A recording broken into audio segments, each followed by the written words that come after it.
Key to take it. Oh, we live? Yes, we No, we all are. the way live. All the Hey, way. y'all. It's the Business Cousins Podcast, a conversation about family and business based on our real life, not when we heard about it, read about it, or listened to. I'm Bruce, your Better Questions coach, and this is Tasha. Yes. Hello, everyone. Tasha Cooper Ware, HLS Collective, and we are here to help you do what you know you need to do. That's good. Because everything we talk about is so simple. Yeah. And so, and I appreciate you coming up for great topics. I love this one. Stop romanticizing the struggle.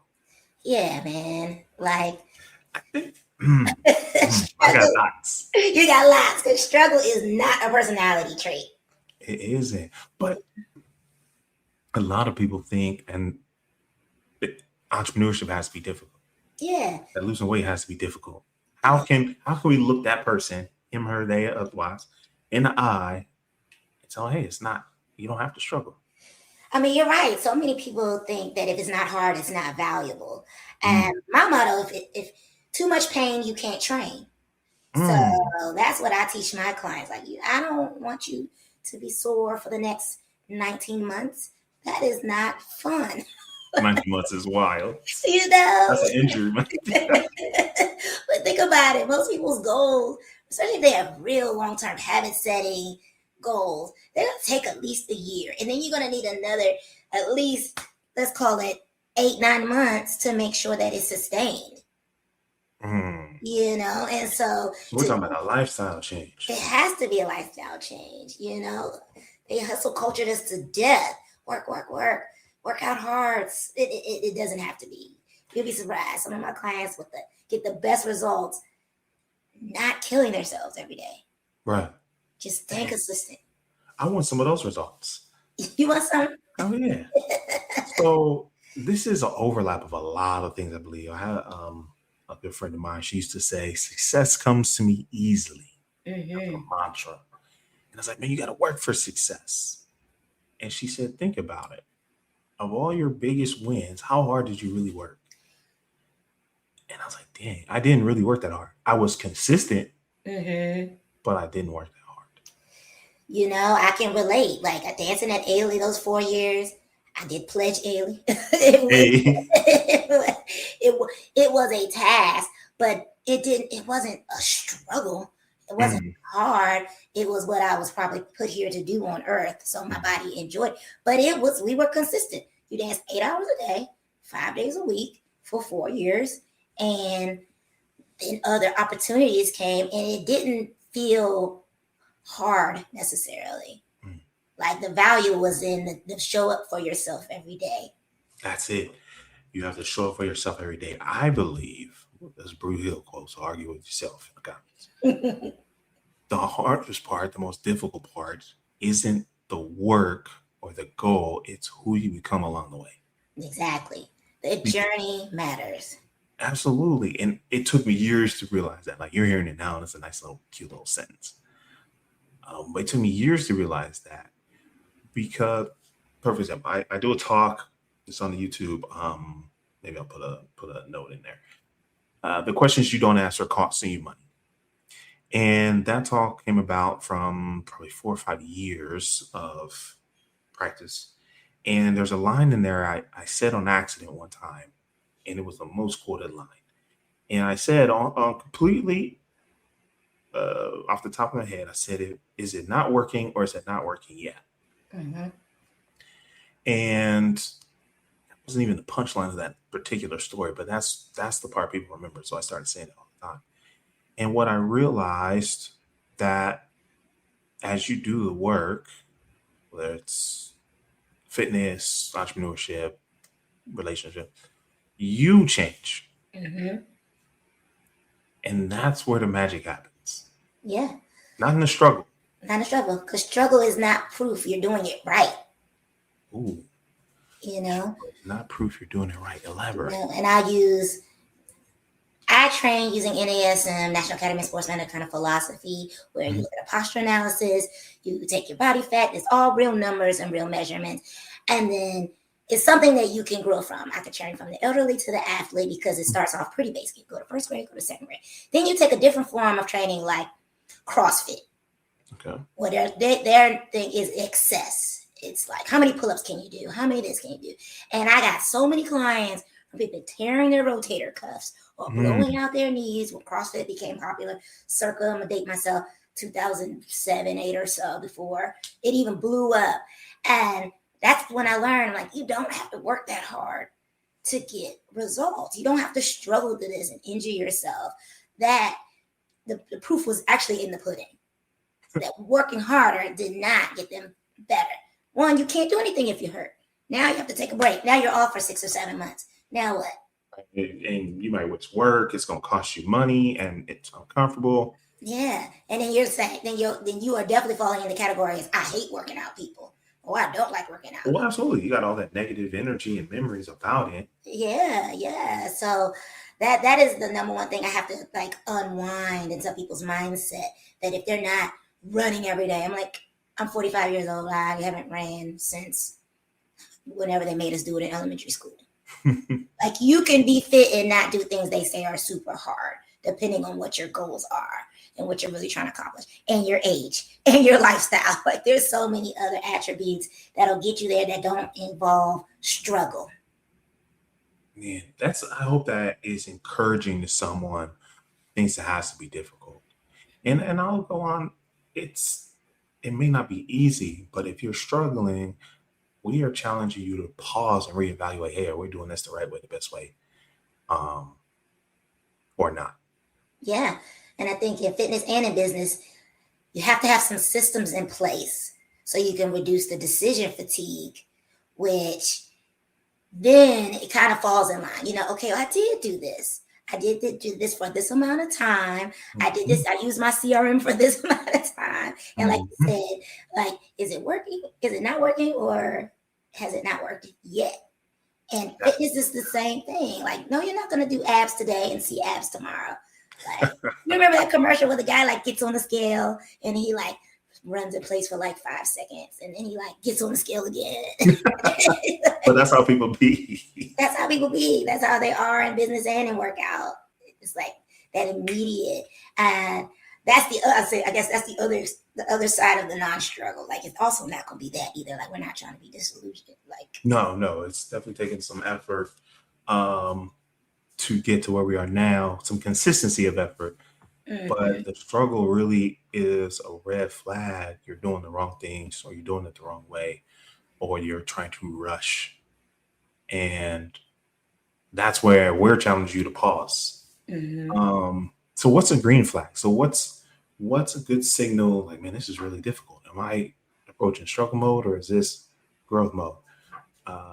What should some of our listeners listen or look for? I would say the first step is to make sure you set some type of visual or number that you know that is your starting point. So that, yes, you have your scale, but you also have a visual of yourself. Because after you lose 2 or 3 pounds, you may not necessarily see it until you look at a picture. So a lot of people are scared to take a picture. I'm like, take the picture. Take the picture. Okay. Set the tone, and then that way you can look at the basic habit that we added to your program and see the difference. Like, oh, I did drink water for 30 days, and wow, I did lose 10 pounds. Something as simple as that. And it may not necessarily show on the scale to say it's 5 pounds, because you lost 5 pounds of muscle, fat, and you gained 5 pounds of muscle. So the scale didn't change, but I bet you if you look at that picture, that's good. You'll see your back and you're like, oh, that line is not there anymore. That's good. How would that translate for someone who's running a business, maybe they're leading a team, or even that solopreneur? I think your motto of contacting leads every day. Yeah. And doing something towards getting new client, new connection every day, even if it doesn't come from that, the universe will send you something else. The work always works. The work's going to work. So I think it's the same thing in business, where you can't struggle your way through it. Like, you're not going to be able to sustain 3,000 calls a day, but maybe 100 calls a day. Like, keep it realistic. Like, don't put yourself in a position to fail. But that's what people do, right? They're like, I'm going to get in shape. I'm going to run a marathon tomorrow, right? They're like, oh man, I want to make $300,000 in my business this year. I'm going to make 200 dials before lunch. And maybe they do that first day, first 2 days. But then what happens? We already said you're going to get injured. You're Yeah. going to get burned out. You're going to get frustrated. And then you just quit. Mm-hmm. Versus go back and listen to the previous episode 16. Um, we talked about breaking things up in a little bit smaller pieces so you can be consistent. We won't rehash that. Yeah. But that's what people do. They try and do the whole goal in one setting. Yeah. And that's where you start to struggle, and that's where you're likely going to fail unnecessarily. Yeah. I mean, I'm sure you hear it. How many times do you hear someone say that they're always tired and they're always busy? True, I've said that. Right. And I push back. I try not to say those words out loud, even if I am. I'm like you said, why didn't we do it Friday? I was like, I refuse to say because I was tired. Right. Weren't feeling it. Yeah. That's a good one. Language is important. Instead of saying, I'm tired, y'all say, hey, I just needed some rest, right? Instead of saying even, hey, I'm broke, I say, hey, I'm just working on getting a little extra money, right? Yeah. And try and put it positive. Yeah, because sometimes rest feels unfamiliar and it feels like sabotage, but you need the rest. Sometimes you just need the rest, and that's okay too. That is a pillar. Sleep and recovery is one of HLS's habit pillars. That's part of the formula. It's part of the formula. Mm, if you're, again, it's the same with the stress from the cortisol. You are stressed if you don't recover and go to sleep. And that's where, for me, I usually try and send about 10 LinkedIn messages a day. Mm-hmm. And some people see them, some people don't. Some people respond, some people don't. That's not my responsibility. I just try and send 10 a day. And what people have to realize is that 10 messages a day is 70 a week. That's 300 a month. And so being, what is that, 3,650 a year? You're telling me you can't find one client accidentally? You send 3,000 messages? Like, yeah. And so that's what I'm saying. It's not a struggle. If you want to speed up that timeline, speed up, the outreach. It's not a struggle to send 10 messages. That'll take you 10 minutes, 15, maybe you customize. But the results, that consistency creates a higher level of result. And that's where we don't want you to romanticize the struggle. Like, oh, I haven't slept in 2 days. I haven't had a vacation in 5 years. No, I'm not doing that. Some people don't know who they are without the struggle. They don't know who they are without the struggle. I have clients. I have a really good client, and she's an aerospace engineer, and she helped Artemis go into the sky. And literally the other day, she was asking me a question, and I'm like, "Well, you're tired because you haven't had a vacation." And I said, "When is your next vacation?" And she said, 2029. Hey, yo. I was like, keep in mind, we're recording this in 2026. This is 2026 in May. 2029 is. I said, absolutely not. That is unacceptable. I said, the retirement's going to come regardless. I said, you aren't going to make it there if you wait till 2029 to take a break. And I had to, but these people need to hear these things. So she took out her notebook and she said, so when do I do it? Bless her heart. Bless her heart. And this is, an adult that's almost ready to retire. And I gave her some parameters. I said, I need a week. I said, it's May. I'm going to give you till September. 1 week. I said, working around the Labor Day. So they're going to give you that day, make it a long weekend slack. Sure. And then I said, and do it at Christmas, But at the end of the day, I said, you will be sick and ill. Like, I could see the stress on her face every day. And I'm like, as we try to get her to, be well and be fit, it's going to be counterproductive if as soon as you open your eyeballs, you are looking at your email, looking at the numbers for Artemis. Like, they can't work you like that. Well, they will if you let them. If you let them. And that's where, trigger warning, infant loss. Skip ahead about 2 minutes. I lost our son, and I took off work 2 weeks. Mm-hmm. And one of the things that made me so sad to realize is I had never taken off more than a week consecutive ever. Mm-hmm. And I was like, damn, it took a loss to take some time off of work. And I told myself, hey, I don't learn anything else. There's nothing good or bad happens at all. It is. And so I said, if I don't learn anything else from this, I'm going to take time to relax. I'm going to take time to rest. I'm going to take time to have fun. And so I went to, I got a speaking engagement. I went to Italy and we did a tour around the Mediterranean. I was gone for like 10 days. It was great. And I don't know if I would have gone on that trip. Mm-hmm. And then my dad turned 70 and we did a week for his birthday. Mm-hmm. And I don't know if I would have gone on that trip. And it was a lot of fun. We had a lot of fun. We went to England. And I took a couple calls. I did. I think I recorded a podcast. It's okay. I was a guest on that one. But it's so important that you don't win any awards for struggle. No. You don't get any prizes. Mm-mm. You don't. And unfortunately, even my mom has said, working in her HR positions, she's like, they wanted me to post that person's job and they hadn't even had their funeral yet. Wow. And I said, now that, if you can't take that into a reason why you should take the week, like, you are worth it. You are worth it. And your body needs it. Your mental health needs it. And these people don't care. And as an entrepreneur, you have to care about yourself. Because if you You don't know care who's about it, going who's going to care, right? Well, okay. So counter argument, Mm-hmm. but it's just me right now. I'm building, right? I'm in the growth phase. I have to work this much. What do you tell that person? Well, I think we led in that with the support. Like, I had to make sure I had marketing, be able to set up stuff so information can go out when I am off work. The post will still go up. That's in your systems. You have to build that in. You do have to, as a solopreneur, entrepreneur, and yes, it's just you, but you will be better if you take that break. Your business will be better because your mind will be fresh. You will burn out. It's Oh, absolutely. inevitable. It is inevitable. If you do not take the break, the universe will make you take the break. Absolutely.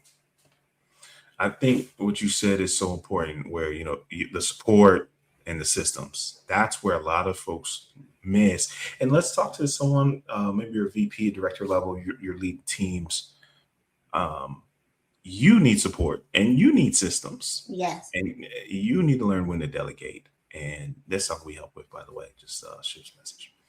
And that's where I think a lot of people try and do all the jobs. And I did the math. I think it's between 12 to 14 jobs for running a business. So Mm-hmm. yeah, you're tired. You are, and that's okay. Okay. But also you need some rest. Take the time. That's okay. Mm-hmm. And that's where you need to start thinking about building a business and not building a job for yourself because the struggles is not cute.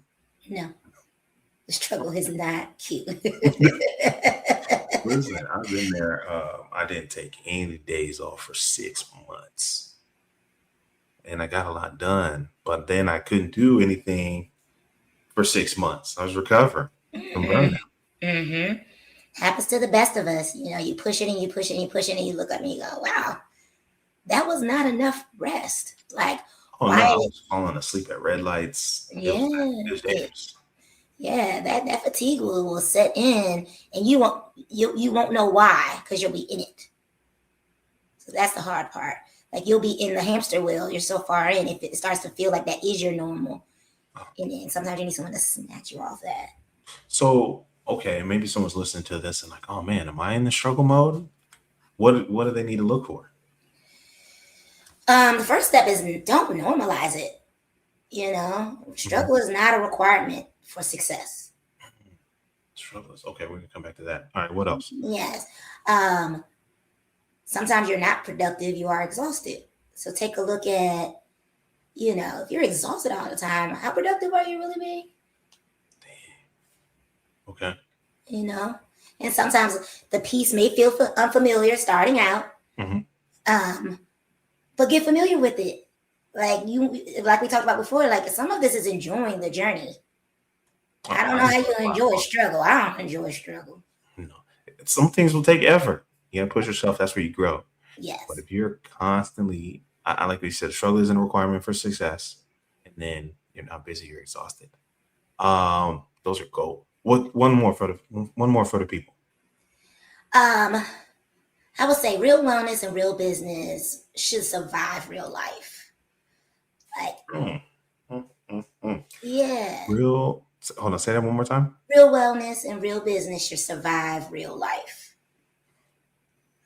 That's good You know? because that's a lot of times right where you say, "Hey, I want to make 100 calls." before noon, and then the car tire goes out. That happened to me last week, right? Mm-hmm. There's a trip to emergency room for a family member. That happened to me 2 weeks ago, right? Now all of a sudden the whole plan is gone. Yeah. But because I have it set up small increments that I can do consistently, I didn't. No, I don't think I missed a single beat. Yeah. And you will from time to time, but having those systems, having that support makes it less often. Yeah. So if struggle isn't a requirement for success, and then I know some folks gonna argue about that one. Yeah, they are. What is a requirement for success? I have my thought. I want to hear yours. Consistency. Nah, that's mine. That's what I was gonna say. It's less glamorous than struggle, but way more effective. Absolutely. Yeah, like not struggle. I push back against it every day, and with my clients, with my work ethic, because I can find myself. I'm like, I look up, I'm like, dang, it's midnight. I've been on this computer 12 hours. That's not okay. That's not wellness. You're practicing wellness, Tasha. Close the screen. Do your digital detox. Like, sometimes you got to talk to yourself. Yes. Positive self-talk. Emphasis on the positive. Absolutely. Yeah. Man, that's good. Yeah, this one's a big one for me because I definitely was working 2 full-time jobs, going to schools. I'm talking about struggling and hustling, but you don't get as far as you think you do. Yeah. And sometimes you end up at a dead end. So my game changer was, what's the smallest increment I could do today? Yes, it. Yeah. And I was in the second best shape of my life. I used to work out with bodybuilders, and the second best shape of my life was about 10 minutes every day. 10 minutes. And that's easy. It wasn't a struggle. I remember I stopped drinking soda. I think I lost 7 pounds in 2 weeks. I didn't have to do anything extra in my schedule. So I promise you, maybe we need to dive into this again deep. If you're listening to this, we're giving you permission to rest, and we're reminding you that a struggle is not a requirement for success. Exactly. All it requires is your consistency. And everything you just said was simplicity, structure, sustainability, and building a life that actually feels good. I love it. Yeah. So, you guys Thank need you. support. You need some support. Hit us up. Oh yeah, the links in the show notes. Schedule your reset call. I want you to just listen to the podcast and go do the same things you did yesterday. Take action, watch it change your life, and then tell us the good news. All right. Yes. Thanks for tuning in to Business Comes the Podcast, where we wealth and health go together. Yes. See you soon.